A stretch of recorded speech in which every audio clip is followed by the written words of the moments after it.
নমস্কার বন্ধুরা, কেমন আছেন সবাই? আর এই দেখুন, আমি একটা নতুন রেসিপি নিয়ে চলে এসেছি। চিংড়ি কুমড়ো দিয়ে পুঁই শাকের তরকারি। তো বড় বড় চিংড়িগুলো একদম সুন্দরভাবে ছাড়িয়ে নিয়ে নিয়েছি।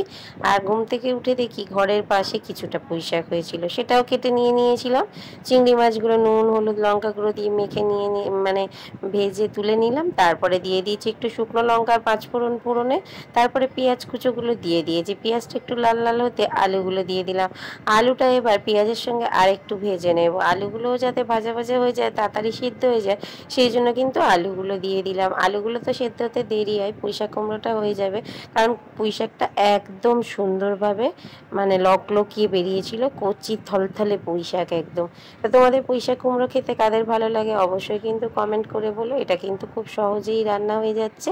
দেখো, তারপরে একটুখানি হলুদ গুঁড়ো দিয়ে দিয়েছি, আর দিয়ে দেবো জিরে গুঁড়ো, আর দিয়ে দেবো একটুখানি নুন, আর একটুখানি দিয়ে দেবো মিষ্টি, মানে এই যে বাতাসা ছিল সেগুলোই দিয়ে দিলাম।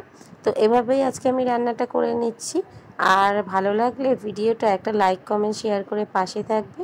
আর আমার রান্নাগুলো কিন্তু একদম ঘরোয়া উপকরণ দিয়ে, কোনো কিছু বাইরের মশলা আমি দিই না, বা দোকানে কিনতে অসুবিধা হবে সেরকম মশলা। পুরো ঘরোয়া দু একটা মশলা দিয়ে, মশলা ছাড়াই বলতে পারো আমার তরকারি, কিন্তু অসাধারণ টেস্ট। শুধু কষার কাছে তরকারিগুলো এত সুন্দর হয়ে যায়। আমাদের বাড়িতে এই তরকারিগুলো খেতে সবাই ভালোবাসে। আমার হাতের রান্না তো অতুলনীয় বলে। যারা যারা বাইরের মানুষও খেয়েছে তারাও খুব পছন্দ করে। যাই হোক, এভাবেই দেখো আমি রান্না করে নিলাম পুঁই শাকগুলো। ওর ওপরে কুমড়োটা দিয়ে একটু নাড়াচাড়া করে নিয়ে তারপরে আবার পুঁই শাকটাও দিয়ে দিলাম।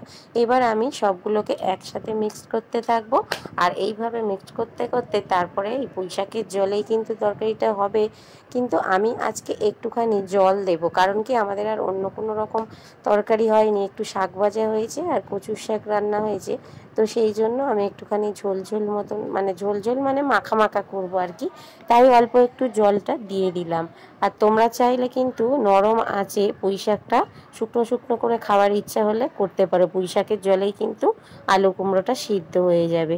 তারপরে দেখো চিংড়ি মাছগুলো ওপর থেকে দিয়ে আমি এবার একটু ঢাকা দিয়ে দেব। চিংড়ি মাছের এই অতুলনীয় তরকারিটা কার কার খেতে ভালো লাগে অবশ্যই কিন্তু তোমরা কমেন্ট করে আমাকে জানিও। আর কি সুন্দর দেখো রান্নাটা করে ফেললাম। গরম ভাত আর এরকম একটা তরকারি, বিশ্বাস করো মুখে দিলাম যেন অমৃত মনে হলো।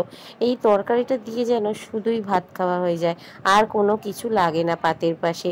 তো চলো, লাইক কমেন্ট করে আমার পাশে থেকো। আর কেমন হয়েছে তরকারিটা একবার কমেন্ট করে যেও।